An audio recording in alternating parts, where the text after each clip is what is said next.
Riders ready, watch the gate.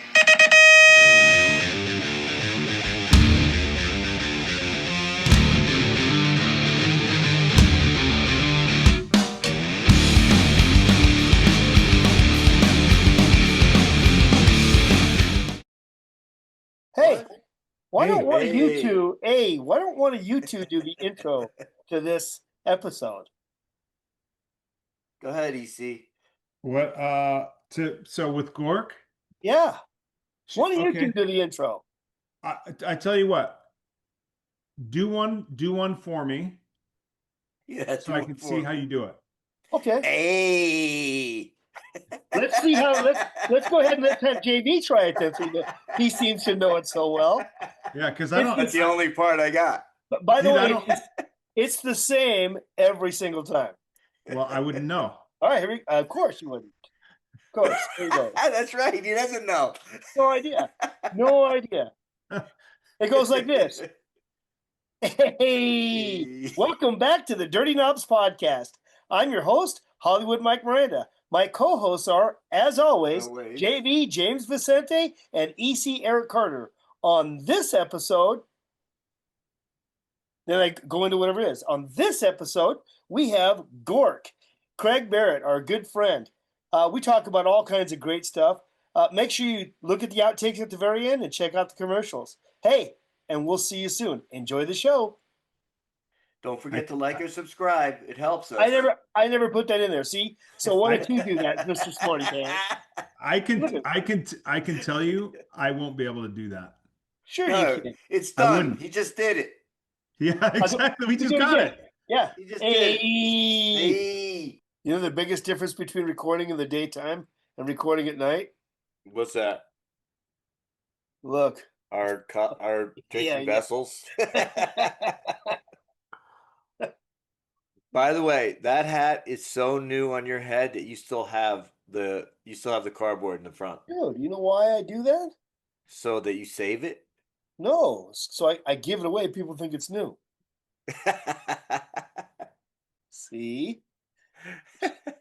Okay. People will think it's new when I give it to them. Okay. All right. I leave it in there.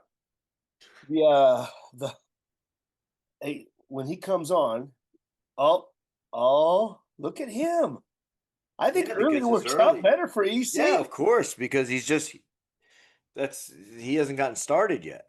Well, he does the school thing, right? Well, I don't think so. I think all those kids are big now. I don't know.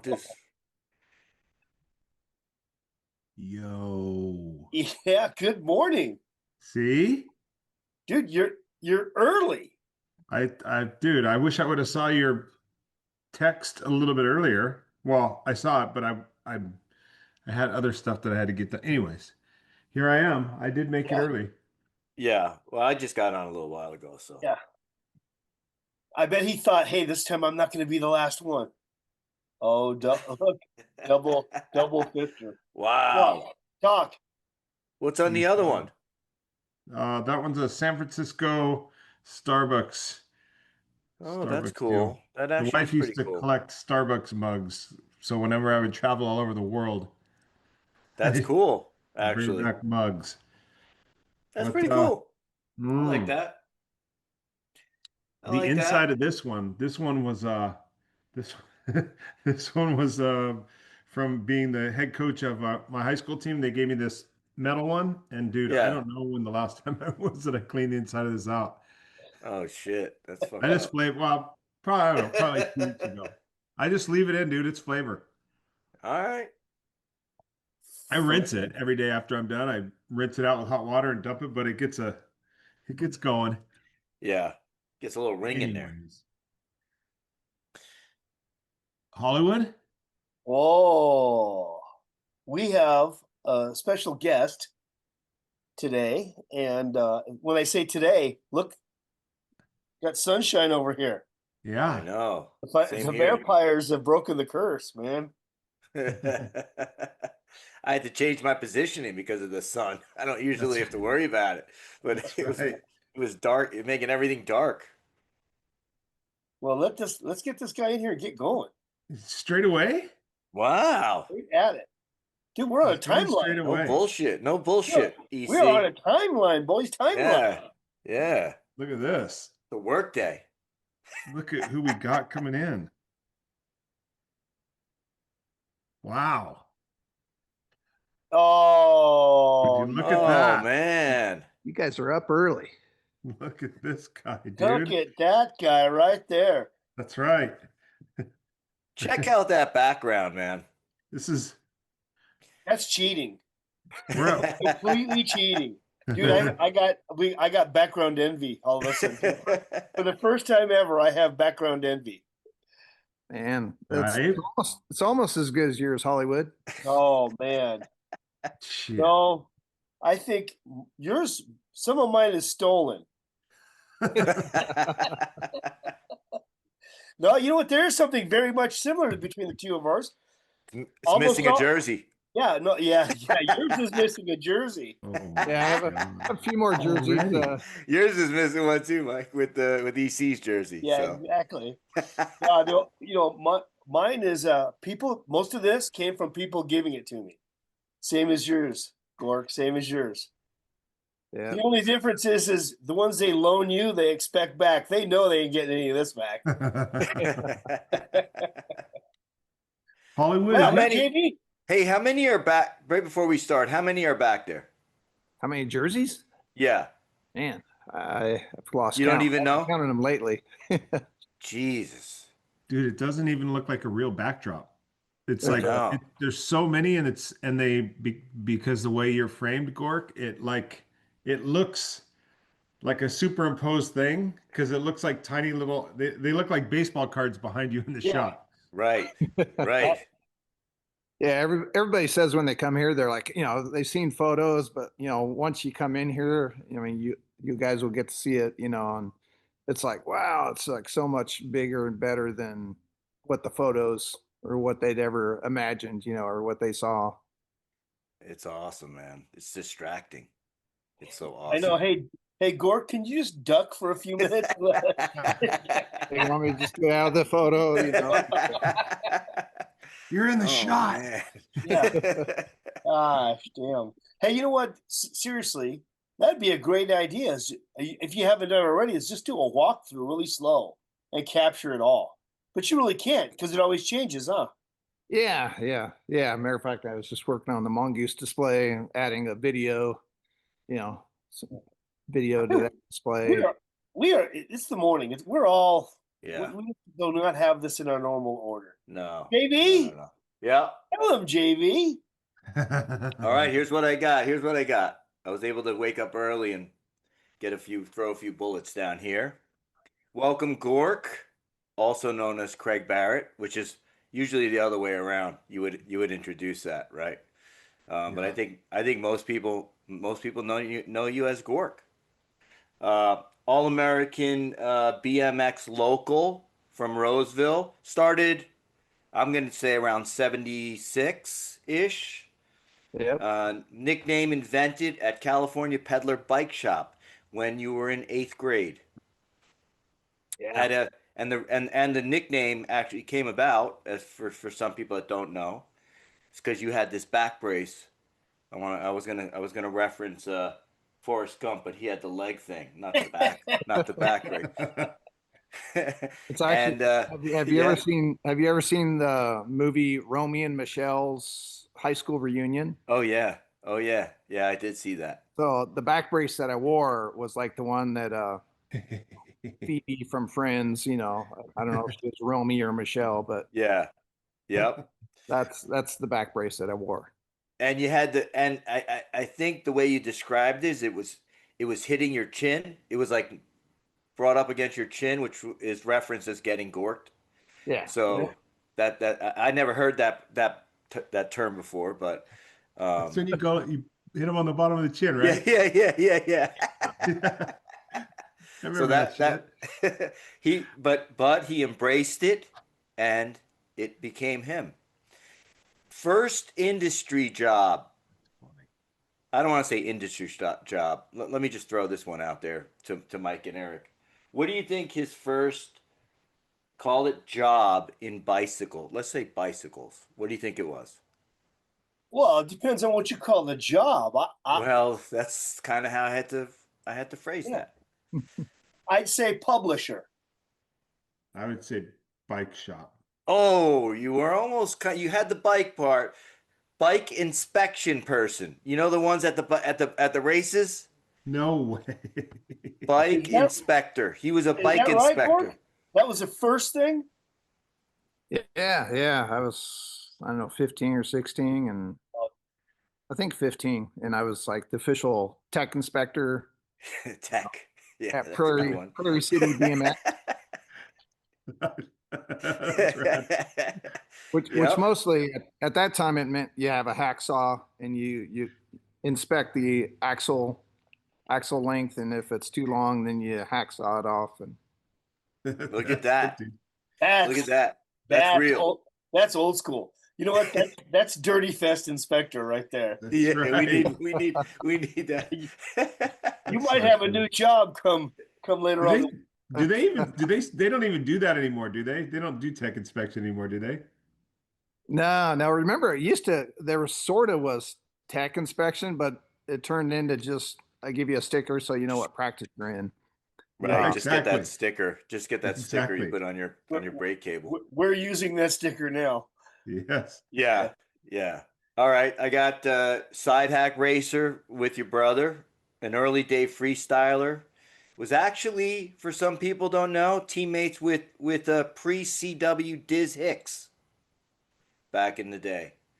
From a work perspective, you got CW employee, around 84 to 85. Used to make a newsletter, a zine, I guess we used to call it, to promote your trick team to the industry, which is actually how I could get this wrong though, how you actually got noticed from Bob Osborne. Actually put you on the radar with him. Is that right? Close? Yeah, a little bit. Yeah, in with Andy Jenkins, and Don Toshak, they were getting the zines. I made sure I had this the Bogmaster zine, which was for the Gork Trick team.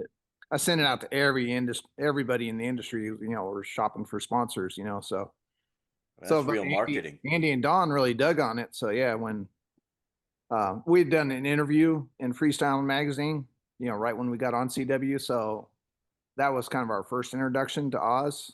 We meeting him in person and going out on a photo shoot. And then, when I moved down to SoCal and I'm working for CW, Steve Giberson was about to split. So they needed a new editor for BMX Action, and my name was on their short list, I guess. That's right. That's right. You actually replaced Guyby, right? Quickly roll, and then just to quickly roll through the rest of the bullets here. ABA, USA BMX, and Redline employee, a former employee, I should say. Hall of Fame class of 2010. And artist photographer, currently the curator, as we all can see here, of the National BMX Hall of Fame Museum located in Tulsa. So awesome. Welcome. Wow. Got everything. I- Got everything on there except for Gate Starter. Oh, Gate Starter. All right. Well, let's hear it. Let's hear you. Like hear the your cadence. Let's get Yeah. the cadence. You ask any NorCal local, and they'll still, repeat it word for word. Do it. Mine was the get set, pedals ready anytime, and then it would fall on the T of time. Whoa. Oh, I like the anytime. Yeah, that's a UBR. That's a UBR starter right there. Yeah, that was. Huff wanted me to come up there for the very first Frogtown and be the gate starter, because, he was, him and all the Placerville, all the UBR locals in the Sacramento area, they all, if you ask Sherry Elliott, she can still repeat my gate start, UVR, So bro. it's Dude, I kinda can tell you this, that he said anytime, but on the A of any, all the NorCal guys were pulling back and up. That's And the T of time, the sprocket was about to hit. Yeah. God, a bunch of gate jumpers up there. Yeah, but the gate was only like 6 inches tall, so there wasn't really that much to pull up on, You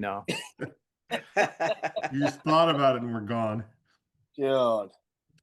Well, hey, listen. What was the name of your home track? It's Prairie City BMX. It was that was local track. That's in Prairie City Off Highway Vehicle Park, OHV, and track operator was Floyd Lewis, and he you know gave me my first job. Prairie City. I never even heard of it. Yeah. So that's Yeah. where it's better known for Hangtown. So the Hangtown outdoor motocross race, Hangtown Wow. has always been held at Prairie City. And who back then, Gork? Who was your hometown hero back then? Hometown hero. Like local hot shoe. Yeah. Who was the fast guy? Who was the guy at Prairie City? The fast locals was there's a guy named Kenny Lane and Diz's brother Bob Hicks. Bob Hicks was pretty quick. He was one of the top pros. Craig Raza, he was a big torquer rider back in the day, and Raza, he was pretty fast. And there was pretty good local pro class. One of my best friends, Alien Alan Nickel, who recently passed away a year or so ago. But Alan, he was pretty hot and pretty fast. But Wow. but on the whole UBR circuit, I'd have to say like my first real hero was Frank Post. Oh yeah. Oh, the wild man. The wild. Yeah. Yeah.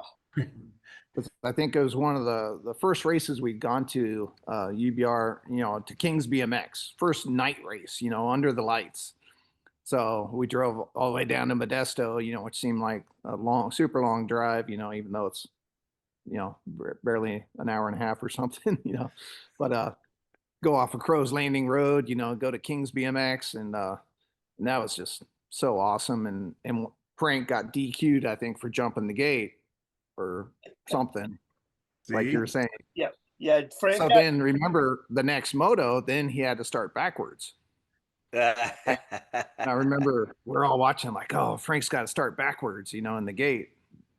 But he swings that bike around by the first turn. He swoops into the lead, and then he just takes off and uncatchable. That's awesome. Frank Post probably had a lot of practice turning backwards. I imagine.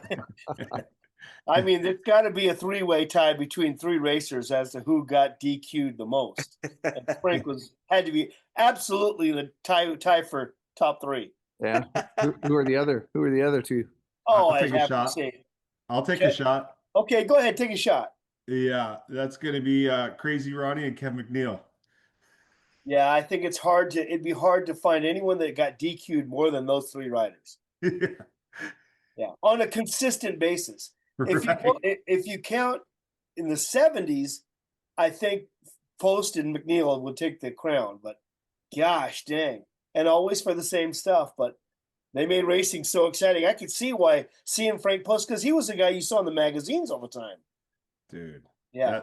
Those guys. That was I told a story a bunch of I don't know what episode, but I when we were in Janesville, Wisconsin at an ABA race in 85 with summer tour, and we raced in the middle of the week at these local tracks, and the summer tour would put up these little purses, right? So the pros were incentivized to come do the races, and they'd make a couple $100. And Crazy Ronnie and Frank Post were battling each other and literally taking each other out, and and it was wild, dude. Like jumping off. I don't know which one did it, but the other one literally jumped off the bike and grabbed him from the back and yanked him down and yanked him onto the ground because of what had happened in the moto before. And I remember it was this big chaos, and I thought those guys were going to fight, man. And a couple hours later, man, they were hanging out back at the van. Yep, that was if you went to Northern California and you raced, you were going to see some antics for sure. Oh And man. unfortunately, the first few times I went up there, I went with Kevin McNeil, so I had to see it firsthand right there. The same antics between the two of them. Anyway, dude, That was seeing good Frank, though, man. That spirit of racing and that type of racing was even though it was controversial and there was always those articles in the magazines about how controversial it was, and they were the villain, and the hero and villain, and they were the villains. Man, it was actually, I think it was really good for the sport because it created such good contrast and storylines for the racing. But they were friends, so it was like, right? They were having Yeah, fun. They were having pretty fun much. for I mean, some part. Yeah. they would get mad at each other. Well, Gork Yeah. could speak on it more than I could. Yeah. all right, it's- listen, that was your hometown here, your local hero. Then when you started working for the magazine and doing more interviews and what have you, you had to. Did you have a magazine hero, like someone later in let's say the 80s? Was there a favorite then? I think working at BMXA, I don't know, you didn't really, I had to remain neutral, or I tried to remain neutral. You tried. Every You pro, tried. yeah. But no, I mean, I guess Moeller, just because he was our test rider, and he was, we saw the talent that he had, and the jumping skills, and Oh, man. So the two test riders between Chris, Mad Dog and Fuzzy, those were two guys that we, put in the magazine all the time. But pro wise, yeah, like I said, we had to kind of remain neutral. All right. Did you told us about kind of your inside line on maybe your heroes? How about your villains? Mm.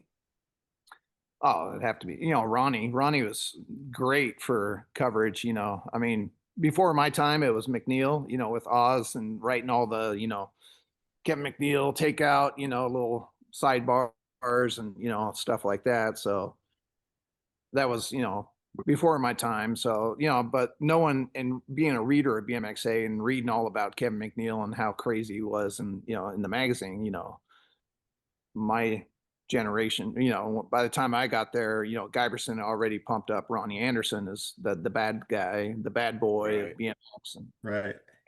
Ronnie did a great job of living up to that. He had that reputation.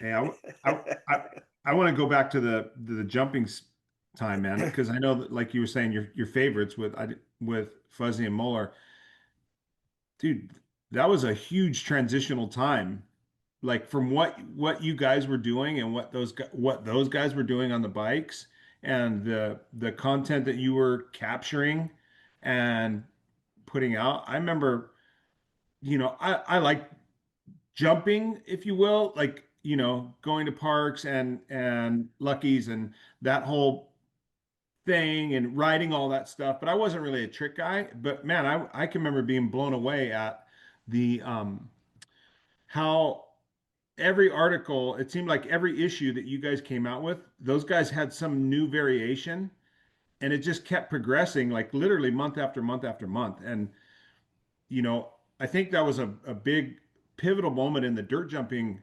realm because nobody was doing that stuff.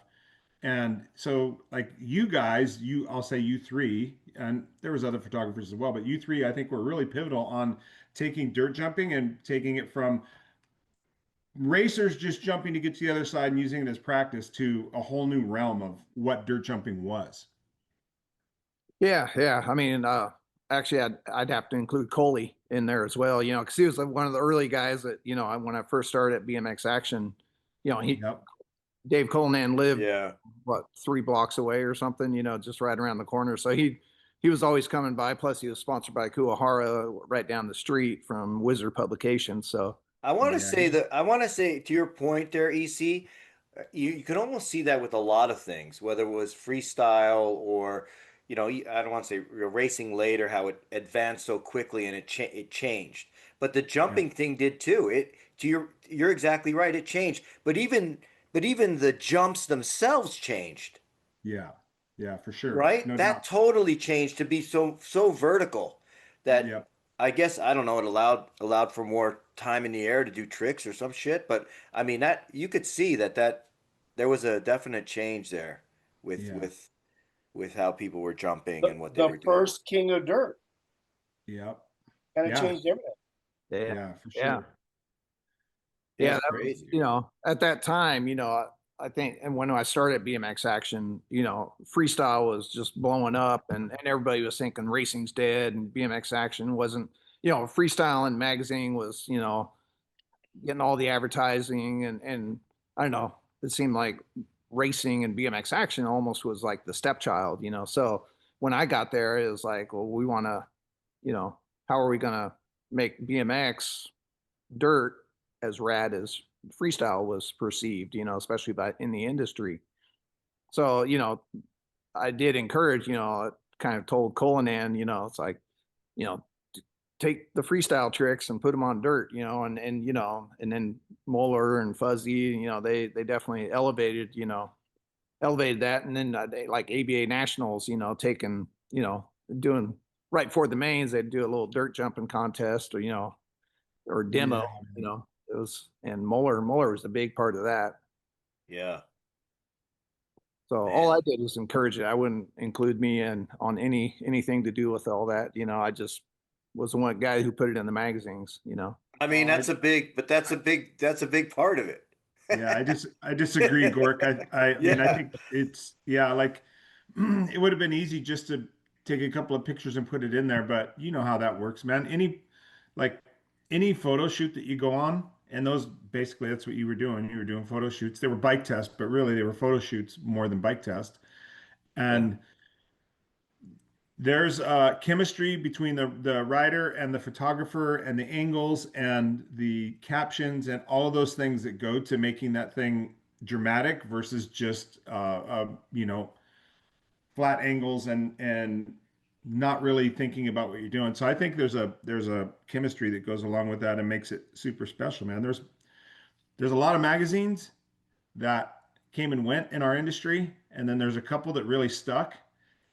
And I think it had to do with the people that were actually doing the magazines and that were like at the helm, and you were at the helm during that period of very influential stuff. So I disagree, brother. Yeah, and you know what? Coming from a zine, right? Starting off with a zine, you always had the. It seems like you had the local mindset to do it because you did all the local Yeah, stuff, good too. one, The local good jump one. area stuff, which was awesome to see. You know, like Zellwood or when you did the one up in Oregon. It was great to see how they did their you know, because EC had his own area to ride in, JV Right. had his area to ride in, and so it was kind of cool to see how someone else does it. Yeah, I remember, you know, like the Patterson article, you know, where they're riding at Red Devil. Red Devil, yeah. And you know, in Sacramento we had Gady Park and, you know, Honda Hills, you know, everybody, you know, so when I got to BMX Action, I was just like, oh, everywhere has their own little local spot, their jumping Yeah. spot. So let's do an article and focus on that. And that was a pretty cool, you know. Yeah. I Yeah, remember that. super cool. Hey, And Gork, people go got ahead, in the Mike. magazine that may never, probably would have never have gotten in. So that was cool too. Gork, are you I mean, I know you what you're doing now I believe what you're doing primarily is the Hall of Fame stuff, and so I don't know, are you on the like I'm removed. I think Hollywood and JV obviously we're all removed from the local bike scene and that type of stuff, right? And so I know there's I know there's dirt jumping and there's spots, and I know that that is progressed as well, but like is there crossover? Like, do racers go to dirt jumping spots now? Is that something that happens? Like, because we did, that's what we did, right? Yeah, Like, yeah.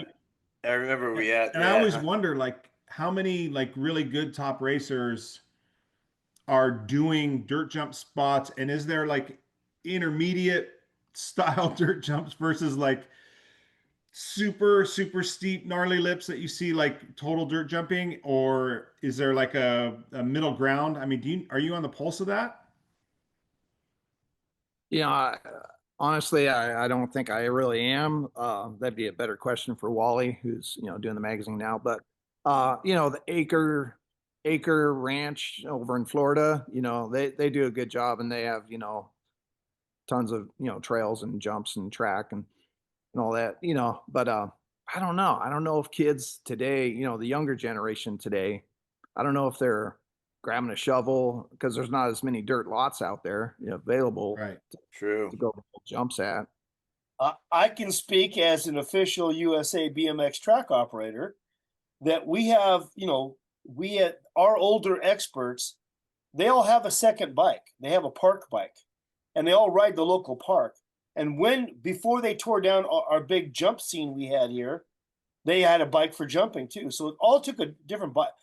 They all had a different bike for jumping than they had for racing. And little kids, obviously, these dads are spending a crazy amount of money on these all carbon race bikes. They're not letting those kids take those bikes jumping. Yeah, it's So it's kind of the opposite of like how we grew up, right? It was always you wanted to be on your bike, so you basically got used to your bike. You knew how it jumped and all that stuff, and now they don't even care. Now they're using a totally different bike than the one they race to go jump. Like that seems backwards to me. JV, do you remember the story we told when Robbie Morales was our guest? We took Robbo riding, jumping all day. We jumped all day long at the trails, and it was great. We had a good time. And now Robbie goes, okay, we're going to go home now. And we all, JV and I go, no. Now we're going to do sprints. And dude, we were having doing sprints uphill until he was absolutely crying. Yeah. Uphill sprint. He was crying. It was like, no. If you want to be a BMXer at the top level, this is what you got to do. It's not just jumping and having fun. You have to do the hard work too. And he hated it. Well, awesome. Hey, listen. So, I do think that Gork, I want to say this. It's pretty important. You and your brother may have been the last factory-sponsored side hack racers until just recently. Until recently, the Torker guys. Exactly right. Yeah. Craig and his brother were factory sponsored by Little John for side hacks. Dude, that's a sentence you don't hear anymore. Factory sponsored for side hacks. A big deal, man. You guys, can you tell us a little bit about your side hack career? Because I don't think people know about it. Yeah. My brother had the Little John connection. Actually, he cracked, bent the head tube of his Little John. His very first bike, the real bike BMX frame that he bought was a Gary Little John. So when he cracked it, totally bent the whole head tube. And so he got in touch with Little John. They replaced it. And then Gary Little John sent him a jersey. And so that jersey was like, hey, I'm now on Little John. So that was the beginning of our relationship with Gary Little John. And just assuming, and so then it's like after reading that article about Dennis Dane and Ruiz, and I think it was the second issue of BMX Action, it was just like, oh man, these guys are awesome. Dennis Dane was, the side hack legend. And so, matter of fact, his side hack sitting right behind me here.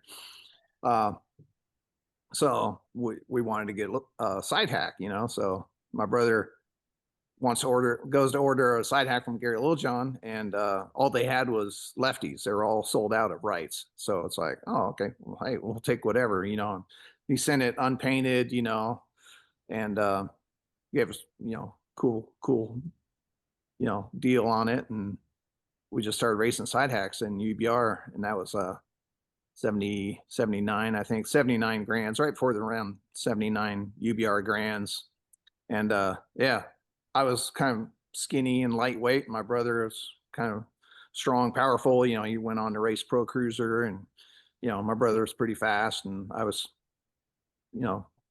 very mediocre. Hold on. Your brother was pretty fast. He was UBR #1 Pro Cruiser racer. Yeah, the very Your first brother was, Man. your brother's fast. And you, in my opinion, were the perfect monkey for a side hack. Yeah, skinny kid, lightweight, a lot smaller, but I could crank, push out of the gate, and loved big feet for traction. And my brother, like a lot of brothers, they have that good communication, so I mean, my brother and I, we'd be talking all around the track, and then we were always racing up against the Crawford brothers, Kelly and Chuck. So it was always Crawford brothers versus Barrette brothers, and we had a good rivalry. But those guys were totally cool. We got along great, but get on the track and man, we battled it out. That's rad. So Hey, what's really funny, man, is we've been talking about how famous Gork is. When we first started off, Gork was not as famous as his brother. Yeah, Scott Barrette, also known as Beach. That was his nickname. Is everybody has BMX nicknames, so we called him Beach because Beach. If you were a beach for some reason, that was it's a long story behind it. But you were a really big guy. My brother's like 6'2", yeah, probably. Okay. So big, tall, and there was a team in Northern California called the Beachcomber team, and Beachcomber was a van conversion. Do you remember the Beachcombers? Oh yeah, absolutely. They're like 13-year-olds with full beards. It's like total sandbagger team. That from what we thought, but 14-year-olds with facial hair, and they were mean. You didn't mess with the Beachcomber team, and and they were all big old dudes. So that converted into if you were a beach, short for Beachcomber, you were a big guy. So my brother Scott was as they say in NorCal, he was hella fast. Man, that's great. You have to have like a truck to if you have a side hack, you got to have a truck, right? Oh, How else do you get that thing to places? Yeah, and I think that kind of had a little bit to do with the death of side hack racing is transportation. Once everybody started flying to races, unless you're driving to the track, Yeah. you can't take the side hack on the plane, can you? Yeah, oh, man. It's like Think about that. if you race side hack, you're like the drummer in the band. You gotta have a van or a truck, or you're not in the band. I didn't even think about that, man. Matter of fact, I remember even the Crawford brothers, like they didn't have a van or a truck. They just had their parents' 4-door sedan or whatever, and they would like strap it down on the back trunk of their. Oh my gosh. Push and pedal. Jeez. I mean, that's how those torquer guys get around. They drive everywhere. Now we know why. They have to. They have to. Yeah. And Dave Ramey, man, he's all over the place, man. Yeah. We love watching the side hacks race. It's been great to see the resurgence. It's fun. We always think hacks need to be on an outdoor downhill track to be fun, but dude, I'll tell you, that and the novices are my favorite racing at the Grands. The older novices and side hacks, best racing at the Grands to watch. Yeah, Well, it was that was our first big hack race, that UBR Grands, and I don't know if we were in second or if we might have been in the lead, but these dudes just came in. I think they're Modesto locals or somebody, maybe I think they're from Fresno, but they just came in and blasted us. Big old huge hack crash in the first turn, and I was buried underneath like 3 side hacks. They're all underneath me, and my brother, being the big guy, he's just like lifting up side hacks and throwing them off, and until we get to our side hack, which is at the bottom, and I'm underneath, and he hops on it and just takes off without me. I'm still trying to get back up off the ground. And that was a good adventure. It was probably guys from Manteca. The Manteca guy. Side hack racing, man. To your point, Hollywood is at Dirty Fest. There's a lot of good racing that happens at Dirty Fest, but man, it seems like by a long ways it's the most aggressive. And with side hack racing, I don't know if it's because there's the hack part of it is like a buffer, like a NASCAR, like it's not open wheel, right? So like it's almost encouraged that those things slam into each other, man.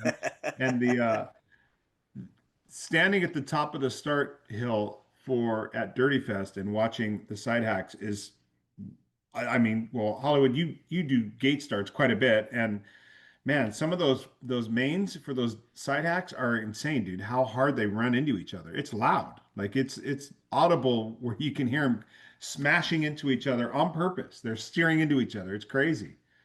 If Stevie Wonder came to Dirty Fest, he would know when the side hacks are racing because you can hear them clanging all the way down there. Dude, it's amazing. It's fun to watch. It's one of the most popular ones. One of the most popular. We had, I forget how many motos and how many hacks we had last year, but it just keeps getting bigger and bigger, and we love to see it. Love to see it. We rent them now, right? Yeah, Yeah.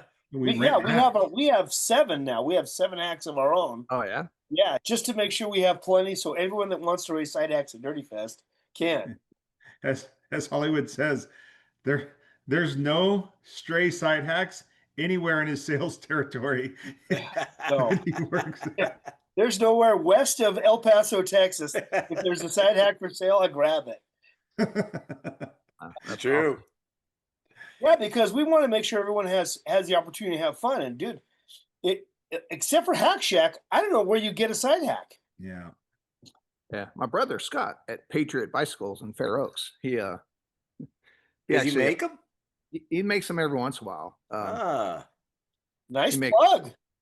Makes good chromoly, pretty solid hacks. Because when Gary Littlejohn got out of BMX, my brother got the jigs from No Gary. way. So it's from the actual Gary Littlejohn jigs that my brother's side hacks are made. I don't want to get too into the side construction of the side hack. Side hacks were kind of got when I was racing and on the East Coast didn't have side hack. It wasn't anything. We just see it in the magazines. But isn't there the I guess what do you call it? The side hack, where the monkey sits. Isn't there a specific way that's supposed to be built in relation to the bike? Like not directly. Yeah, there's be a little setback or something, right? Like there's a right way and a wrong way, and a lot of the side hacks you see these days are built wrong. Yeah, and I bring that up because somebody said that. I have no idea how it's supposed to be, but I think it's something in relation to where the monkey sits now is a little more up front than back. Is that right, Gork? Should be back a little bit or something? Yeah.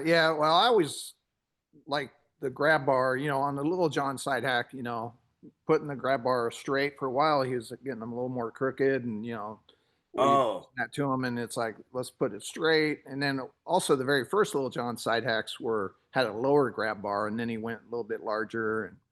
But the final version of the Gary Littlejohn side hack was kind of off of the dimensions that we had requested, or, we made some modifications, improvements, and braces, because side hacks were, they were made of steel. So, it was pretty prone to cracking. So yeah, a buddy of ours, Daryl Baker, his dad, Bill, he was the welder, so the hack cracked and let's take it to Bill Baker, so he was always, fixing our side hack. And finally he braced enough and gusted, everything where the hack wasn't cracking anymore. So that was the last generation of the Gary Littlejohn side hacks, where they have that little brace in between the two connectors in the front, and and that kept it from cracking. And there was little gussets here and there. And then I wanted a little area for monkey wise, he wanted more foot room, so they have a little foot spacer in the front on the last generation Gary Littlejohn side hacks. And that was that's the correct way to do it. The little grab handle on the side fender, that was kind of That's pretty yeah. Well, Wow. yeah, I mean, when you see like JV, when you see good hack riders, like good ones, man, the monkey's climbing around on the back side of that thing all the time, versus just standing there, like especially when they're cornering, that you see them, they're leaning, and because those things they're so awkward to corner if you're not redistributing the weight on those things. So like what Gork's describing is different places to put your feet and your hands so you can do that more efficiently, climbing around the backside of that thing. Yeah, that's pretty cool. I just had a cup holder added to mine. Yeah, And this a little TV Yeah, a little in TV, the no front. little flat screen mount. Yeah, it's my hack's awesome. I think it's cool that you got the original. That's a pretty dang cool story, Gork, that you get that your brother has the original jigs. I mean, dude, those are valuable, man. Those so I think that's a rad story that Yeah. it came full circle from you guys from you getting a jersey, right? Literally just getting a jersey when you cracked one to Yeah. holding the actual original jigs. That's a pretty cool story. Yeah, Gary Littlejohn's a really cool guy. We have a really cool display here, actually right behind me here, with Dennis Dane side hack, and then we have a Gary Littlejohn monoshock, and one side of it is all about side hacks, and the other side is the Gary Littlejohn story. And he was such an interesting guy because he's from Vermont. He moves out to Southern California. Gets into he wanted to build motorcycles, or so he starts making motorcycle gas tanks, and then he has his welding shop, and all these kids are showing up with cracked frames, and so he's welding them up, and it's like, well, I can make a better one, so he made, one of the first straight tube BMX frames. Yeah.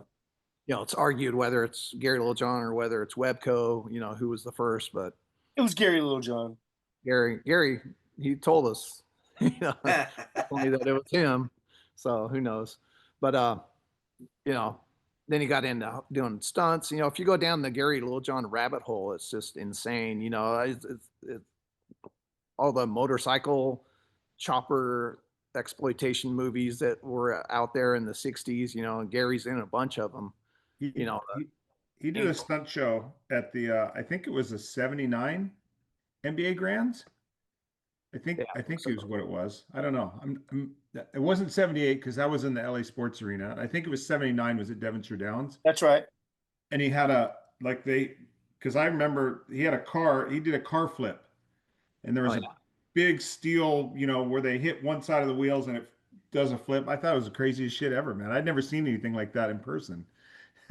That's And cool. I thought he was just a frame guy. Yeah, I thought he was just a Yeah. BMX frame builder guy. And they're like, oh no, he's a full stunt man. Hey, Oh, that's cool. I got something I got to show you guys. Look at that right there. Wow. That's the one thing the four of us have in common. Excuse me, the That's four of us right. have in common. that we used to have That's here. right. Yeah, Oh, CW. yeah. You know what else? One thing that one of us is lacking, though. I have a CW jersey. JV has a CW jersey. EC has a CW jersey. But as I look back there behind you, Gork, I see one jersey missing. Yeah. Yeah, one from EC.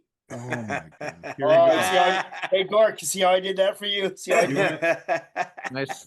Are you going to kick me in the nuts or the ass? Which one nice does it? transition there? Yeah. Yeah. Is it going to be laces or steel toe? Well, that was a soft one. That was. That was easy. Oh my God.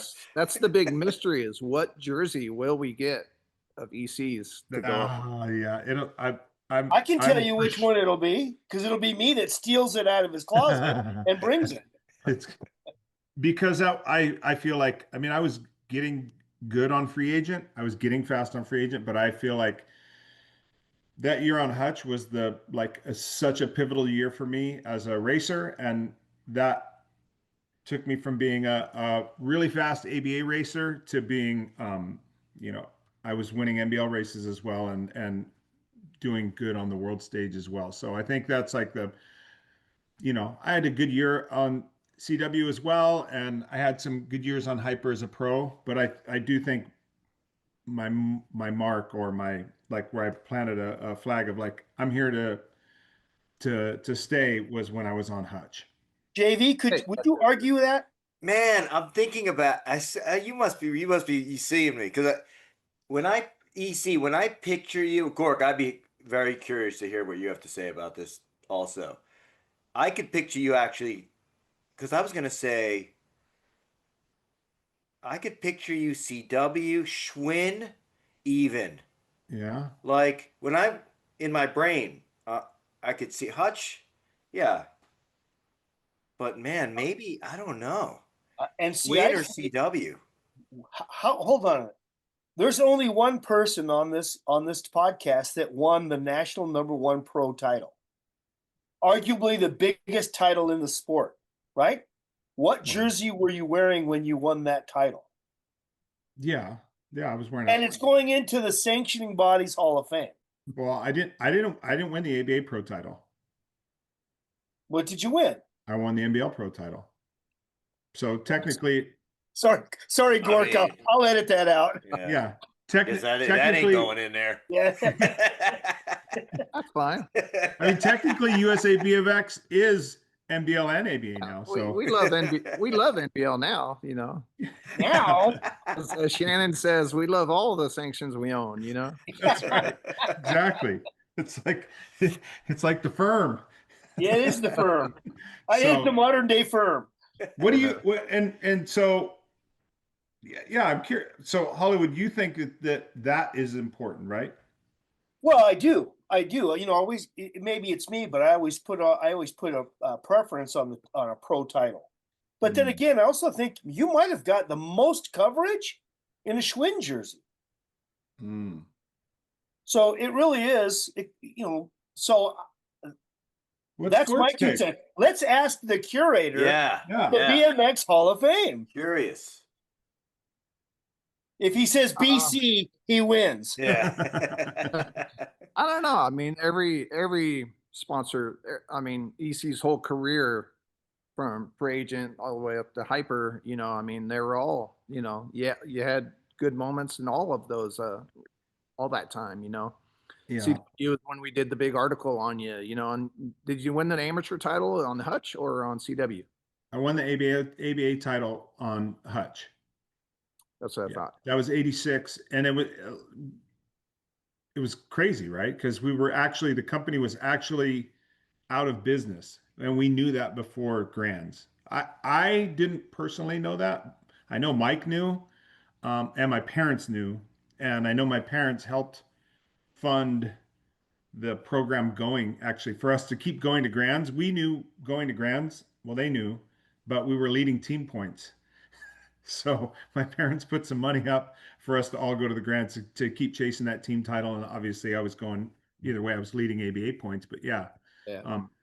And you guys won the factory team title that year, right? Yeah, we did. Yeah. It has to be out of all the factory team titles have been ever handed out, that's had to be the smallest roster For sure. to win a factory championship, right? Didn't need it. Didn't need many. No. Yeah. That was a hand-picked team to win. Chuck, EC, and the Housemans, right? Was that about it? And Mike Luna. Yep. Yeah, that was a stacked team. So five-man roster. Yeah. Which is as many as you need, right? Yeah. Yeah, we were winning, that was only if somebody got sick. Right? Yeah. Could have probably done it with 4. Yeah. Yeah, we did some winning that year. Yeah. That summer that was actually an amazing summer that we had in the motorhome. I mean, the stories, the lore of that tour, we've told a lot of those stories, but more than anything, man, the energy within the motorhome of everybody feeding off each other and winning and beating our competition, we were literally driving each other like go kick his ass type the whole time. Yeah. So, it was good. So, yeah. So you, what do you Gork, think? so what's your answer, Gork? Come on, you avoided that a little bit. Man, I don't know. I actually wouldn't mind seeing a hyper jersey up there. Whoa. Why? I'm just thinking based on, I have a couple CWs. I got a bunch of Hutches up there, so. Yeah, but it's all up to you, man. It's your call. But we have Greg Grubbs' hyper jersey, and that was the first gen of. That's a different. Yeah. Yeah, I agree, Gork. I agree for a couple of reasons. One, again, it was the pro title. Number 2, as much as Clay gives back to the sport, it'd be nice to recognize his company up there. And number 3. There's probably not another opportunity to get a hyper jersey up there. Sorry, Judd. Yeah, there's probably not another opportunity to get a hyper jersey up there. So sharing the wealth is important to the sport, and giving recognition to those that give back to the sport is important. And it's probably the easiest one for me to steal out of his closet without getting noticed. Yeah, I don't even like And that was like that'd be a JT jersey, right? Wasn't it all JT'd out back then? pretty much, yeah. Well, maybe one will show up next month. I really don't care what. Let's get one up there, man. 'Cause Well, Yeah, I think that the part of the deal with the Hutch jerseys is, man, like those are, I mean, we found just recently was digging through my mom's storage units and getting those things sorted out and cleaned out, and we found boxes of more stuff. Um, just, I mean, like 3 or 4 storage bins of team kits. Like it was Man. crazy. Like lots of Holy smokes. Schwinn stuff, like literally like brand new Schwinn pants, brand new oh, hey, Schwinn jerseys. Like, wow. yeah, it Well, was crazy. See, What that's do like you get your That's pick now? like wow. Yeah. When I was starting to put this music, when the time came to grab everything and bring it here to Tulsa for the museum, and I stopped off at Billy Griggs's house. Yeah. I made like a little SoCal run. I had, a bunch of stuff at my brother's bike shop. And so I grabbed that, put it in the U-Haul, and then I go down to SoCal and had all these little stops. We got Dennis Dane's Side Hack. And then I stopped at Griggs's house, and Mr. Bill, and he pulls down all these tubs and just like, what do you want? Yeah. So, keep that in mind. This is the final resting place of all stuff that you have stored, Dude, and I will tell, what is that? I mean, I don't know, maybe it's just my stuff, but like there's something that breaks down in the jerseys or the pants that that like, dude, it actually rots, right? And it stinks too. It stinks so bad. Yeah. You should smell this room. Yeah. I mean, like we cracked the lid on one of those storage things and it was one of those bins and it was like, oh my gosh. So we were actually at the storage unit place and we just took the thing and we just dumped it and spread it all out on the concrete and just let it bake in the sun and in the air for a couple of hours while we were cleaning shit. Dude, it was bad. It's yeah, the old elbow pads and the jerseys, most of that just deteriorates, So yeah. last Yeah. time I was hanging new jerseys and rearranging some jerseys or swapping them out, and there's just this grime, deterioration. Yeah, it's powder. It turns to powder. Yeah. And same with helmets, you get the same. Yeah, the helmet is the tough one. Yeah. If I was like a real curator, I guess I would have some way to keep that from happening, but I have no idea. Yeah, right. I mean, well, I can You only have to imagine airtight, that. make it airtight or something. Yeah, I the don't know cost how of you that do would it. be. Yeah, crazy. Can you imagine trying to airtight all the the jerseys and kits and all the stuff you have in there? That would be insane. Oh, Yeah, probably the best way is just keeping it cool. The temperatures down here, a lot better than rafters or a storage unit. Yeah, or a storage unit. Yeah, Exactly. for sure. Yeah, I in can't Southern wait to California. see this. I can't wait to see it. I'm just looking back. I'm looking behind you, Gork, and I am just checking out all the little stuff there, Yeah, I've seen. perfect transition, because we can't wait to get there, Gork, when we're coming, and we are coming together. Yeah, that's I can't wait for Dirty Knobs guys to come here. You guys are going to be doing live. Yep, we're going to do a So- live show from the Hall of Fame, Yeah. and it's going to be different than any show we've done before. So it's going to be a gas. But as far as all the people that watch our show now, again, it's going to be different than what we've done in the past. But for one thing, we're going to try to do it ourselves. Yeah. Let's see how that goes. Yeah, Gork, I mean, you'll have a wide assortment of rotating guests that you can grab. It's gonna be awesome. It's gonna be awesome. And I guess to my knowledge, you haven't no other podcast has done a broadcast in there, right? No, not live. All right. Yeah, you guys will be the first. There's been guys that come here and have filmed and Film, but a show, walk but through, a but show yeah. like what we do. Yeah, awesome. Yep. That'd be And great. listen, and not only that, but I'm super excited to come as a visitor. Yeah, It's it's gonna gonna be be awesome. crazy. I mean, especially for you guys, are got to be stoked because Mike Polson Oh, getting that's in your fellow Woodward camp. oh yeah. Can't wait to see him. Bomber, Grubbs. I mean, that was going to be awesome to see everybody again. Hey, if you look right over my hand right here, in the shot here is a white jacket. That's my Woodward Training Center jacket. Oh yeah. Oh, hold on a minute. Hold Oh, on. see now here's how it goes. Now EC is going to go outside to a storage unit and get a bin. We're going to be here all day. Spread it out on the sidewalk, and then we're going to see that. No. Here comes what JV got now. Make sure you talk, JV. Hold on. Here you go. What is it? This is first iteration, Mike. First gen. Dude, First gen. Look at that. And it actually doesn't smell too bad. All right, I got. One up you, Mike. Oh no, I got some more. wait. Hold on, I got more. I got every year of these from when we were there. And thanks to Tracer Finn, I got the first one too. Yeah, dude, that was a very, very special time in our life and the lives of a lot of kids, and a big portion of that was Mike Polson. Yeah. Wow. Yeah, see, now Polson got out of it like right when I got in, moved to SoCal and got in at BMX Action. Polson was gone, so I've never met Mike. So Wow. I'm That's looking crazy forward. to think. Yeah.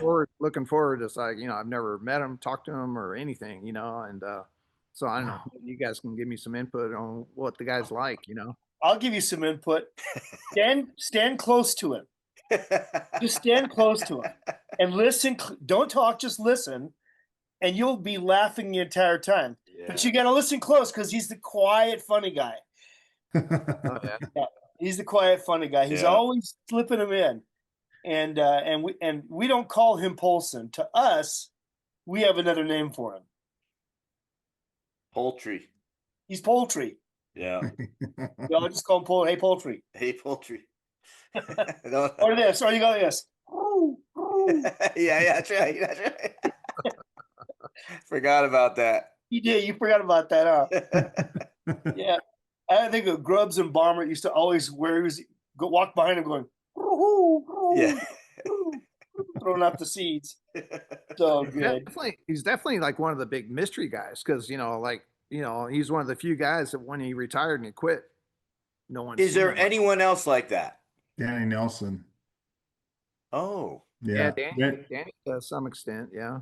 I mean, it hasn't been as long, but I mean, Danny flew home from a race. Although Danny will show up at the GT reunion or he's come to the Hall of Fames before. Yeah. Like Polson's just been off the radar, Yeah. 100%.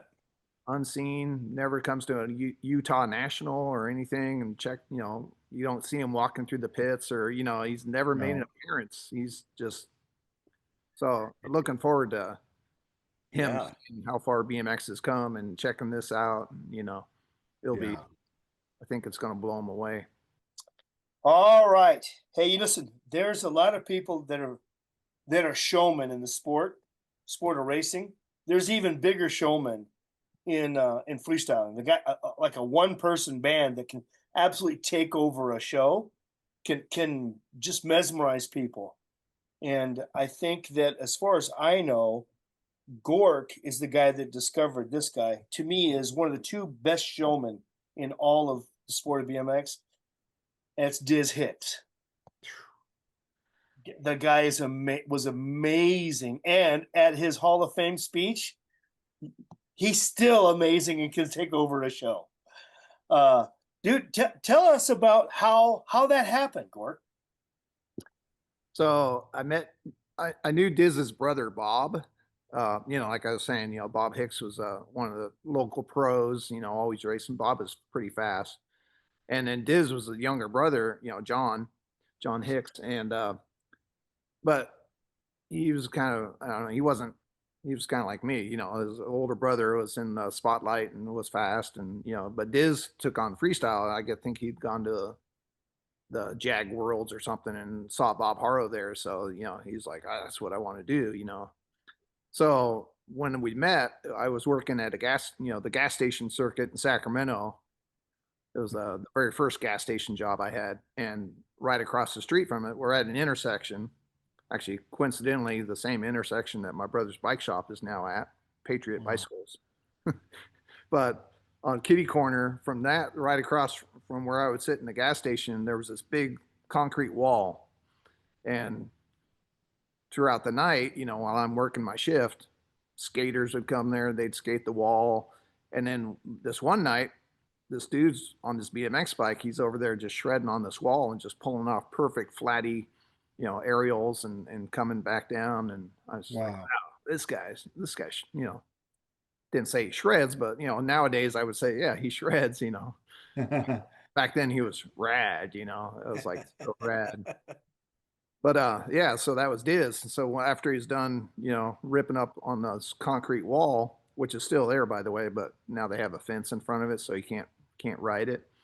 But Diz comes over to the gas station to get something to drink or something, and we get to talking and find out he's Bob Hicks' brother. And it's like, oh, okay, And I was trying to be the next Bob Harrow, of the Northern California. So I was doing drawings. I had Gork graphics, I was making these custom airbrush posters and stuff like that.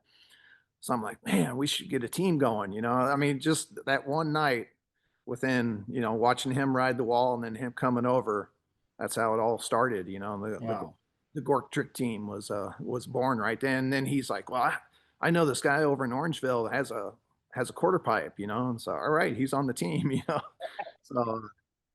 So yeah, and then he built his own quarter pipe at his house, and he lived pretty close to the gas station, so practice there, and then I'd go work over at Americal gas station, and that was the beginnings of it. Yeah, that right there was the Gork trick team. Three people, Gork.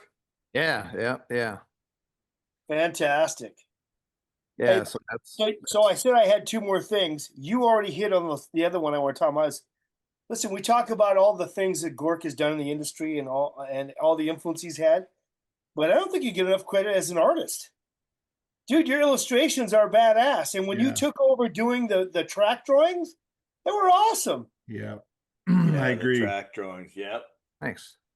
Yeah, that was once I got to ABA, then it was like, BMX Action's now gone. So I wanted to make the ABA newspaper, as the new BMX Action, I mean, there's no longer BMXA. So we converted the American BMXer, try to improve it and make it as, a magazine instead of it was kind of a lame newspaper before, I would say.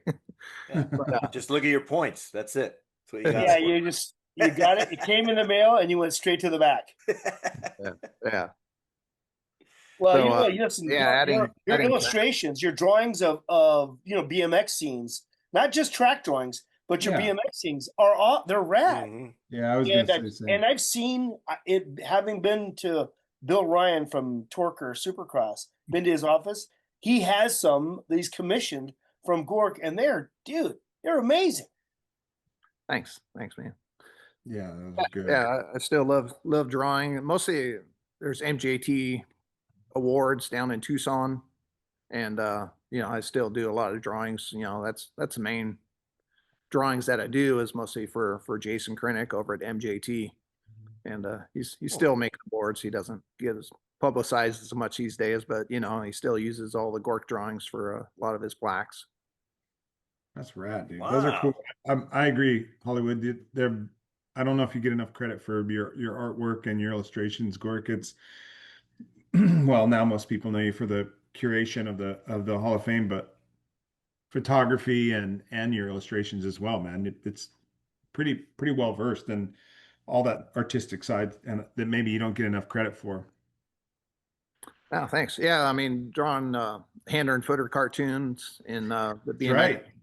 That was probably me at my peak, of creativity. Juan, I would say, Juan and Noah, yeah, long hander and no footer. Juan Hender.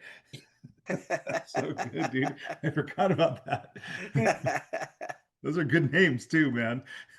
Yeah, I had those names. Actually, they first appeared in an AFA newsletter when I first moved down to SoCal, and Bob Morales. I went down there hoping I would get a job at AFA. Because Bob Morales was like, man, if you're down here, I'd hire you in an instant. And then I get down there, and then it was like, well, meet me after after you get off work at CW, and we'll do some work at AFA, and then I'll buy you Taco Bell or. Right. Yep. But I did a drawing. I did a cartoon in the AFA newsletter, and I used one hander and Noah footer. That was the first published appearance by them. But I had those characters as a comic book and for a long time and stuff like that. That's so good, dude. Yeah. I love it, man. It's super creative too, man. The names are creative. I loved it, dude. I remember reading, seeing those things. But yeah, I wouldn't put myself up there with Bob Harrower or Damian Fulton, but hopefully I'm a little notch below them, but. Yeah, I don't know about that. I don't know about that because when you list it all, Bob Harrow's pretty accomplished. But he can say some of these, but can he say all of these?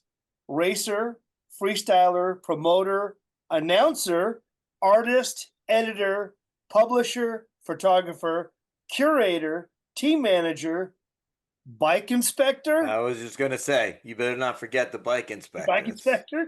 Yeah. There's not anyone that has all that on their resume. So you are 1 in a million, Gork. 1 in a million. Thanks, man. Yeah, I mean, if you list it all out, but then it's Bob Harrow. Just that's it, Well, listen, he's still Bob Harrow, just he is Bob Harrow. Yeah. He is. That's right. You're right, Gorka. There's no disputing that Bob is an industry icon in that capacity. But man, I think what Hollywood's alluding to, man, is your contribution to the sport is it would be hard to match your contribution to the sport and what you've given to the sport. And I mean, dude, you truly do live, eat, and breathe the sport of BMX, and on both sides, not just racing. So like, it's all encompassing, man. And so I think that's what Mike is wanting to recognize and is basically we're saying thanks, man. Thanks for your contribution, because it is vast and it's big. So, and you deserve the recognition for that. Thanks. Absolutely. And I think, hey, just to continue that little thought there, because it is all about the sport and making sure people don't forget the history, which is, your big deal right there behind you. But we're hoping that we're gonna have you next year at Dirty Fest, right? To promote a little bit of history and showcase some of this stuff here you got. I mean, I was coming this year. I was all planning in 2025. It was going to be my year, and then, like, I think 2 weeks before Dirty Fest was happening, 2 weeks before I flew out there, I had my tickets, everything. It was like all of a sudden there's no backup here at the museum, So without Hank, I was like, well, and we had some big event or something. So, anyways, I had to back out. I was bummed. Duty called. Well, listen, we'll see you at Dirty Fest 4, but I think what JV's alluding to is that we are going to, part of the reason we do Dirty Fest is, we really think that the history of BMX, the way it was for us, is super important. So we want to try to keep it alive and bring that same history to life and let the young kids see what it was like. Yeah. So, that's why it's important to have some entity of the BMX Hall of Fame at Dirty Fest.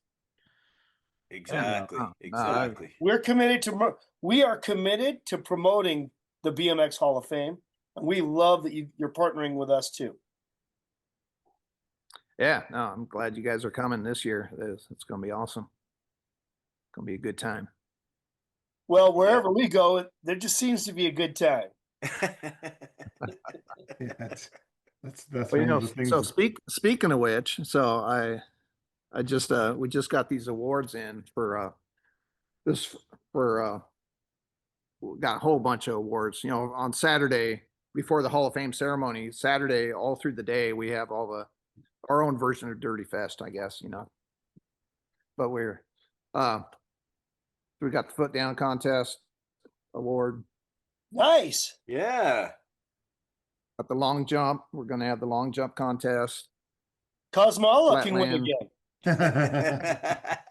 Exactly. Yeah. And then we got the bike show awards. We do have a bike show. I got first, second, and third. Hey, Those things nice. turned out really good. And we'll have a whole bunch of different categories now for the bike show. So Who designed those? Did you design those, Gork? Yeah. Interesting how I don't know, we call them trophies, awards, I guess, have changed, right? They're all flat, they're all flat now. Yeah, exactly.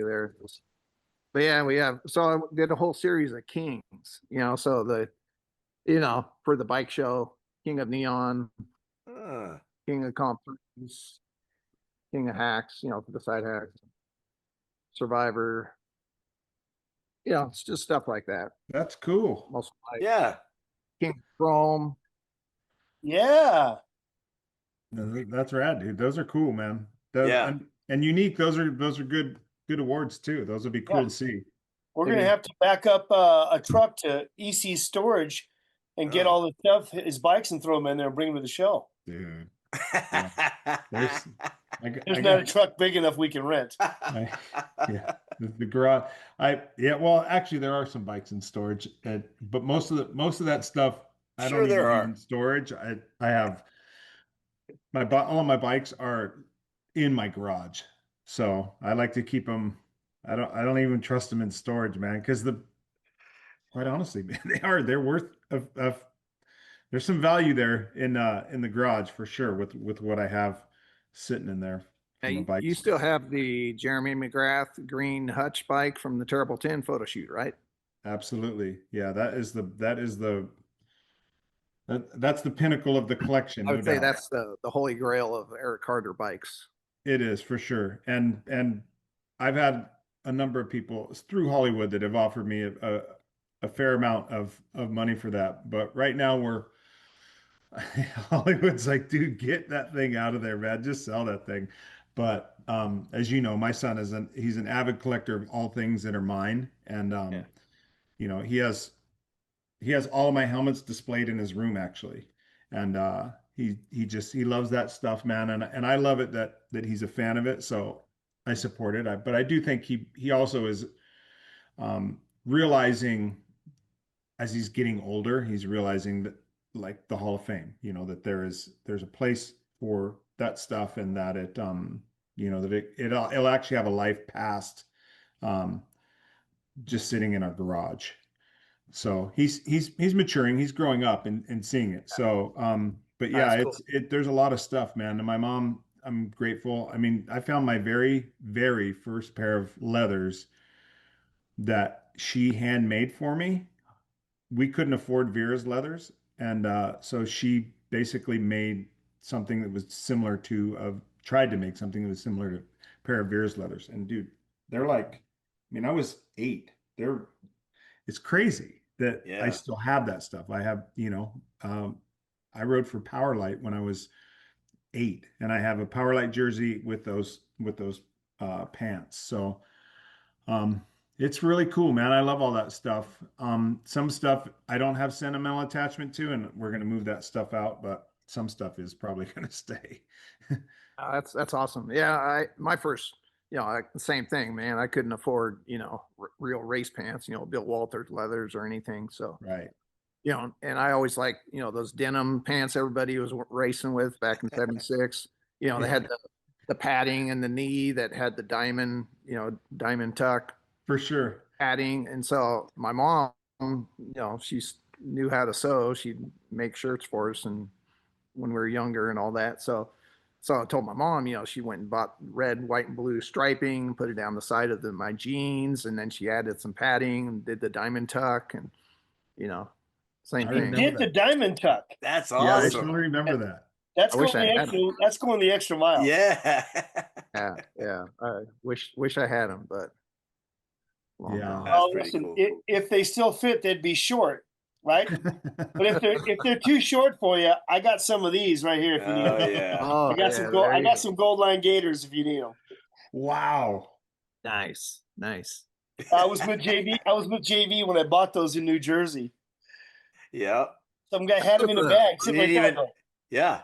Just all those gimmicks that we had back in the 80s, you know, like, you know, our museum's full of gimmicks. Although I don't have the what was the chain guard, the little Pro plastic guard. Pro guard. Yeah. Hollywood does. Mike was sponsored by that shit. Yeah. But when you think back, like, Oh, yeah. man, so many. Right there. Right there. It's right there. In the Oh, bag. yeah. All right. Yeah. Yeah, I'll tell you. How about this? The Spokey Dokies. Yep. Got those, Gork? No, I don't have any Spokey Dokies. What? At one of the Grand Nationals, they were there selling them, and every kid had Spokey Dokies. Dude. They were little colored plastic balls that you Oh, snapped yeah. onto your spokes, and they slid up and down. Perfect for a race bike. Dude, it was a genius invention though, man. Oh my gosh. That guy, whoever made those, crushed it that year at Grand's. Seriously. Every year at the ABA Grands, there was something that everybody would buy. What do you think how much money Veltman made on Rad caps. or Brian Gass made on visor risers? You know, I mean, you know, the ingenuity or the entrepreneurship of BMX kids, you know, kids coming up with products. You just don't see that nowadays. I wish How about Bob Harrow on number plates? Yep. Yeah. Yeah. It's true though. You're right, Gork. There's not, well, I don't know. Again, I'm removed from the current iteration of the sport, but it doesn't seem like there's that, those type of, entrepreneur products and things that come out like that from kids. Like you said, I mean, they literally were kids. I mean, Veltman was 10 or 11. Yeah. Right. And Gass was maybe 13, 12, 13 maybe. And Orange Y. I mean, dude, Visorizer was such a simple and genius literally old number plate material that was cut off from the sides and just put two buttons It was on. great. And they were awesome and necessary. Yeah. You didn't have to use a 09 sticker to keep your visor up anymore. Yeah. Right it was a necessary improvement in performance and so simple, man. It was awesome. Yeah. I have to argue against Steve Veltman and Radcaps. I'm not sure he was first. Oh. Really? Jumpin' Jimmy Pratt and Trick Tops were first. Now, I could be wrong, but I got to stick up for my RRS teammate. Yeah, see, I don't know how early Pratt Jumpin' Jim came up with it. I don't either. Probably around the same time. Yeah. I definitely know Jumpin' Jim went a lot longer and a lot further with his valve cap. I like it. I think is he still whipping out valve caps? I don't know. I know he's not jumping cars anymore.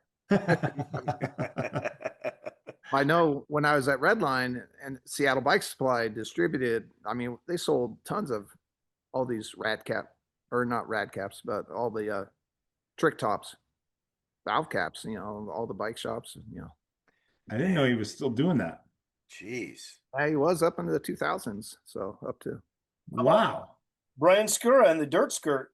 Yeah. This year's inductee for the industry category, Brian Skura, man, he was the king of Inventions and all kinds of stuff. You a huge influence on me. You know, he gave me some huge advice when I was young, which I'm hope I get the opportunity to tell about. We'll have him on as a guest sometime, but he was one of the most impactful people in my lives because I knew him. You know, I was Woody Itzen and I rode for him for the bike shop for BS Bikes. And he said to me once, you know, I'll save it for another time. It was a huge impact. One sentence had a huge impact on my life. Oh. I'll just say it.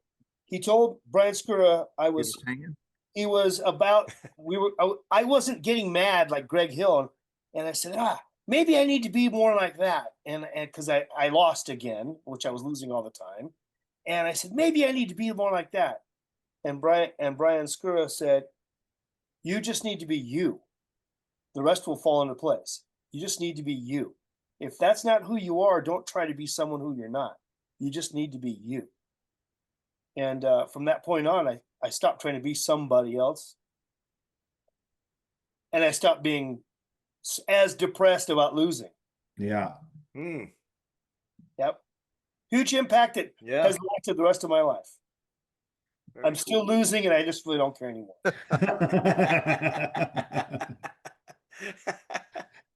Shit. Yeah. No.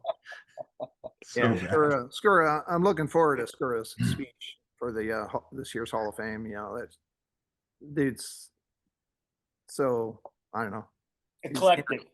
entertaining, or He was speaking of showman, right? Yeah. He was an absolute showman. Yep. Bird of a different he just thought different. Yeah. He thought different. And thank God, because of all the inventions he came up with, right?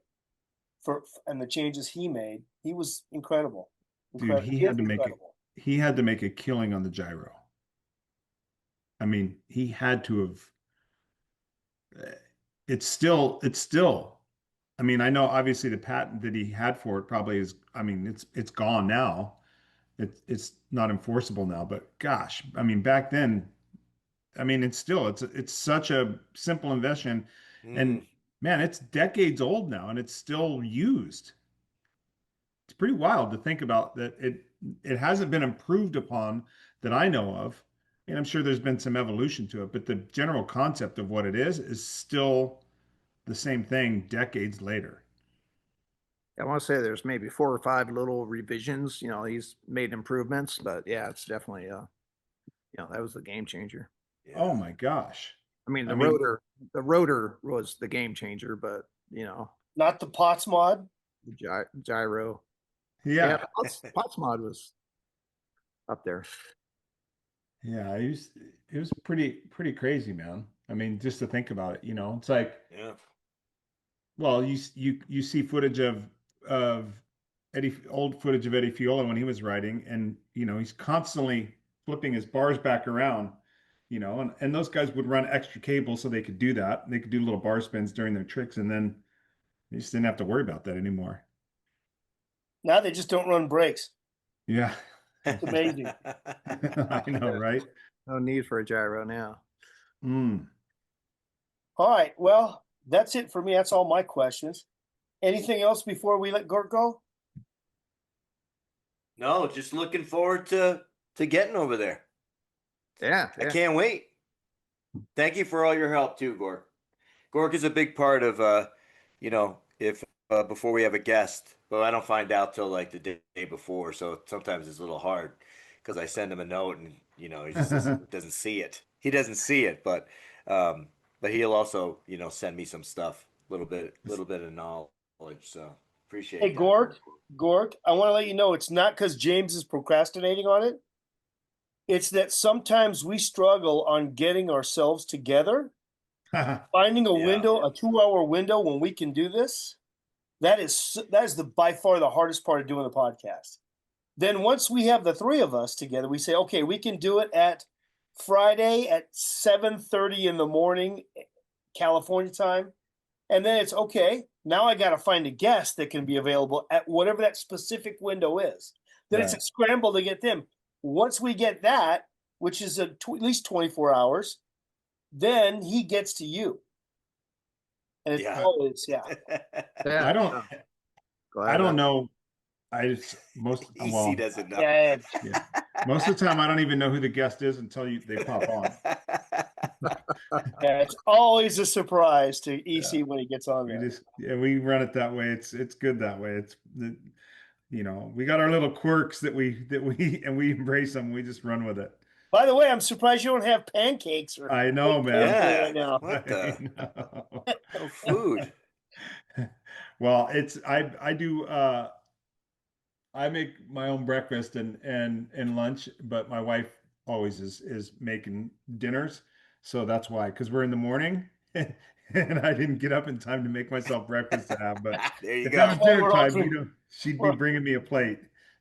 We're all doing coffee. That's what I was Yeah, thinking. that's It exactly. seems kind of rare that we don't see EC eating pizza or something. Right? It's exactly it, man. That's exactly it. So Hey, Gork, It's- absolutely thankful for you for everything you do for BMX, for you keeping the sport alive, but keeping the history of the sport alive. Yeah. And Yeah. we are looking forward to the experience of seeing it ourselves, and then also looking forward to sharing your experience with everybody else. Yeah. Yeah, for Thanks, man. Thanks for having me on the show. All right, brother. Thank you, Gork. Thanks, Gork. We'll see ya. Yo, what's up, Hollywood? What do you got? Yeah, what's up? Dude, huge announcement to make. Huge. What do we got, man? I know what it is, but hey, Well, then, tell tell him, him, JD. We're going to be live in Tulsa, Oklahoma, broadcasting from the Hall of Fame this year, which is going to inside the Hall of Fame. inside what you see on the map in I guess most of the videos now of and pictures of the Hall of Fame. We're actually going to be there. First of all, getting us three just to do a podcast, super hard. For us three to be together outside of Dirty Fest could be one of the Impossible. first times. It's like Amelia Earhart flying around with Jimmy Hoffa. It just ain't gonna happen. Crazy. It's going to be awesome, man. It's going to be informational. We're going to be interviewing a bunch of guys, and as you guys already can expect, man, it's going to be dirty knobs shenanigans going on. So it's going to be a blast. EC will be eating during the recording for sure. Yeah, he's already got his order in. We'll have a great time, and so will you. So make sure you tune in. Make sure you keep your eyes and ears peeled for when we drop that episode. But it's going to be a special night for sure. Yeah, can't wait. Can't wait. Hey. Hey, this is John Cruz. No, we're not having an earthquake. I have Parkinson's. What do you think of that, Michael? We ought to pitch in and get you a gimbal. That would be nice. But seriously, this is John Cruz, and I obviously have something going on, and I was diagnosed with Parkinson's 20 years ago this year, actually. So I've chosen the Davis Finney Foundation over the years to be my voice for Parkinson's. If you're not familiar with the Davis Finney Foundation, Davis Finney is one of the winningest cyclists in American history. He's the roadie, if you guys remember those roadies out there, all that Lycra and stuff. But he is just a great man. When he was diagnosed with Parkinson's, he decided to make a difference in people's lives. And his choice was to start a foundation. And that foundation obviously wishes for a cure for Parkinson's, because there is no cure at this time. But they recognize that you have to live with Parkinson's. And your caregivers are having to live and take care of us. And the Davis Finney Foundation, that's what they do, is they only look for a cure, but they look for ways to enhance the quality of life for Parkinson's sufferers and their caregivers. So I appreciate all of you supporting the Davis Finney Foundation. It certainly means a lot to me. I know we all have something, right? So I think it's important to give back to our communities, whether it's BMX or a foundation that's close to your heart. If you don't have one, please choose mine. I appreciate you. Well, thank you, John Cruz. You certainly have made a difference in a lot of lives, including mine, and giving us the opportunity to do something good for somebody else is fantastic. So thank you so much. And on behalf of John Cruz, please find a way to give something to the Davis Finney Foundation on behalf of John Cruz, the Dirty Knobs, and your entire BMX family. Thank you very much. Hi, this is Gork from the BMX Hall of Fame here in Tulsa, Oklahoma. We're open Monday through Friday from 9 o'clock till 5 p.m. And come on by, check out the 50 plus years of BMX history. This is our 40th year of the BMX Hall of Fame. We have over 185 inductees and counting.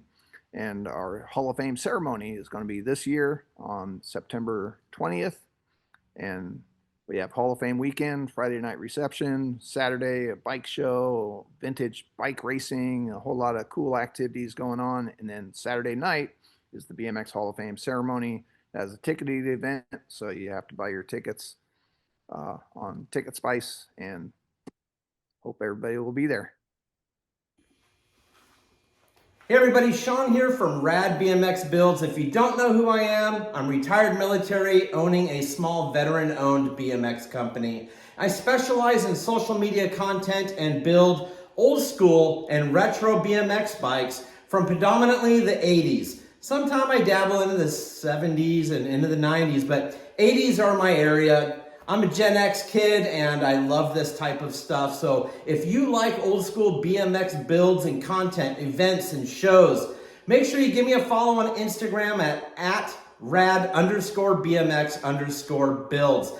I also have a YouTube channel. Go check us out on YouTube at Rad BMX Builds. I wish all of you a very merry BMXmas, and as always, stay rad.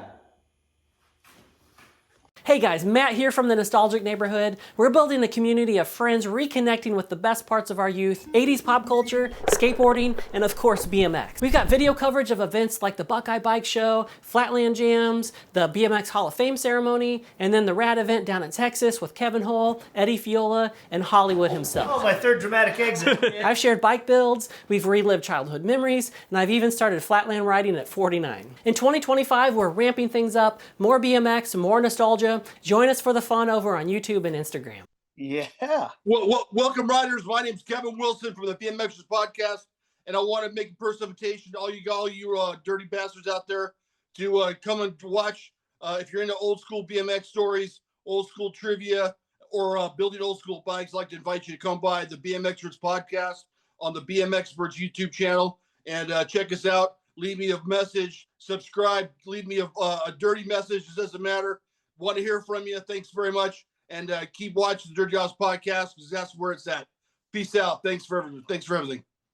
Hi, guys. This is Danny Pena from Danny Pena BMX Racing on YouTube. I like to review BMX races. I love going over BMX magazines such as this, BMX Action being my favorite. Huge fan of the Dirty Knobs podcast. I love the fact that they're giving me some support on this. I love talking about BMX. Please go to my channel. Like, subscribe, comment. I come up with videos just about every week. Love talking BMX. I do a lot of the old stuff, new stuff, mid-school, whatever you want. Come to my channel. Thanks a lot. This is Jay Oaks with BMX Breakthrough. Our mission is to grow the sport at the local level. We've reached out to TOs across the country to say, what is your need to better reach new riders, both young and old? And we've put a financial number to that to make it easier for sponsors and donors to jump in and say, I got this one. You can check out our website, bmxbreakthrough.com. Reach out to me directly, jay@bmxbreakthrough.com. We've got our social media at BMX Breakthrough. We've got the podcast as well. Thank you so much for your support, and let's get more kids and adults on bikes.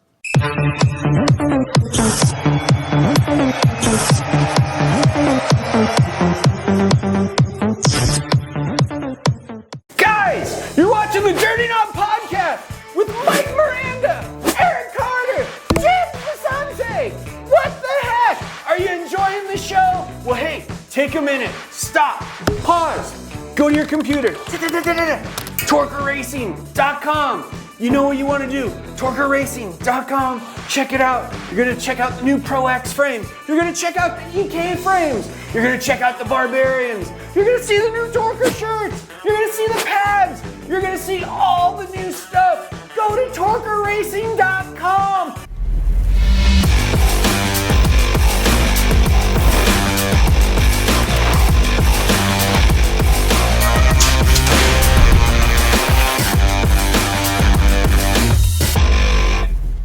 Hey, you dirty knobs! You've been watching the Dirty Knob Podcast with Mike Miranda, Aaron Carter, and James Vicente.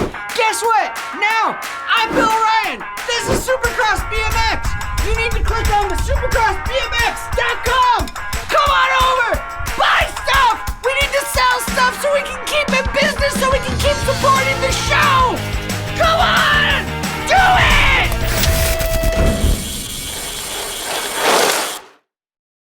Hey folks, this is Mike Rodriguez, aka Mr. Crit. I've been racing and making number plates since 1980. You know, like when they used to do one pedal starts.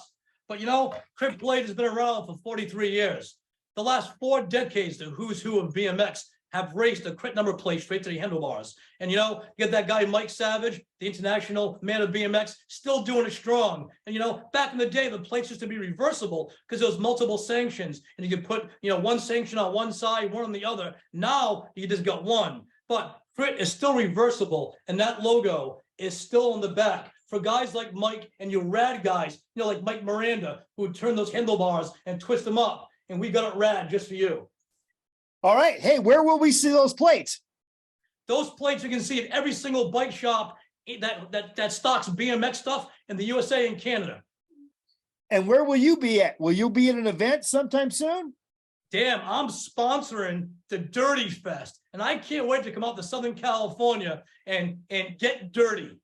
Hey, Dale Holmes, I want to tell you something. One of my favorite podcasts that I never miss is BMX Weekly. Even though it has an accent, I still love it. Cheers, Mike. You can get all the podcasts on bmxweekly.com.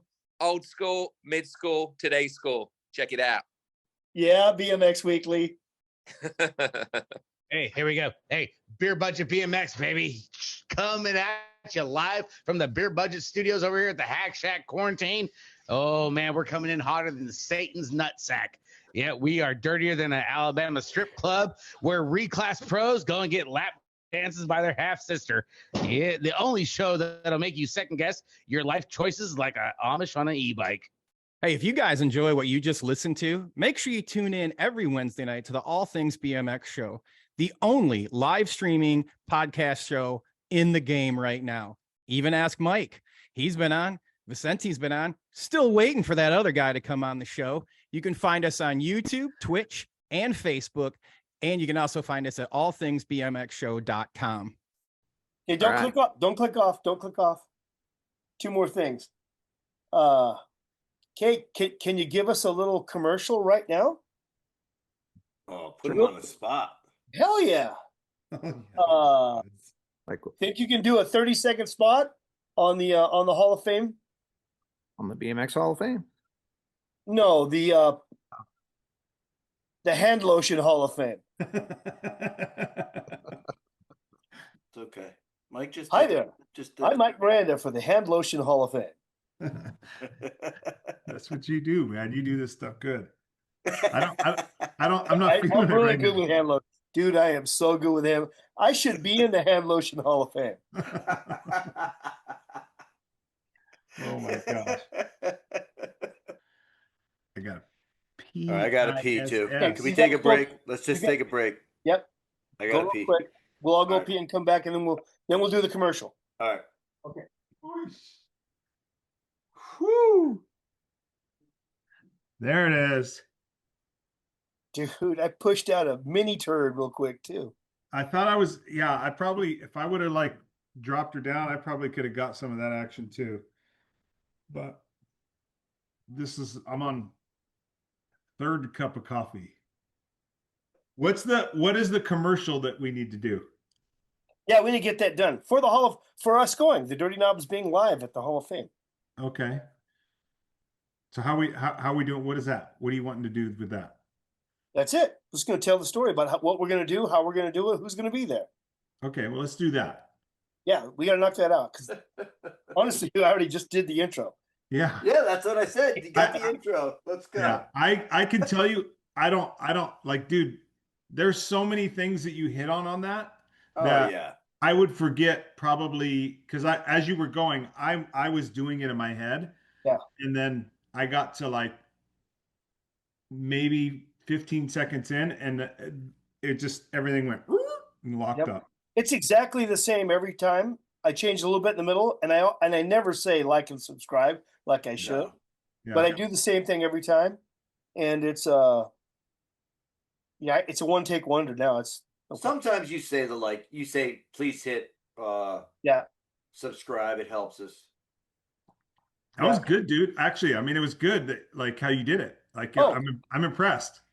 It's hey, I mean, welcome it's how back he to the does Dirty it. Knobs podcast. He This does is Hollywood. every show. Yeah, it's every show the same way. It's the same one, you see. No, I changed the hat. If I had AI, I could change the hat and the shirt and just keep. That's awesome. Glad you like it. It's the third season. Wait a minute. Is it the third? It's the fourth season. Fourth? Oh, Jesus. Fourth season. You're so good. So good. Oh man. All right, hey man, I'm running up into a hard deadline here. All right. Yeah, me too. I gotta eat. Oh, what do we got? All right, I have a hard deadline. He says I gotta eat. No, I gotta eat before my next which is the same time here. My call before yours. I got Taylor Ham wait. You got Taylor Ham waiting for Dude, you. it's almost 1 here. That's right. Lunch. We can have pork roll. Get a pork Nope. roll. No, I don't even know what that is. I don't even know what that is. See you at Dirty Fest 4. Tell him JV.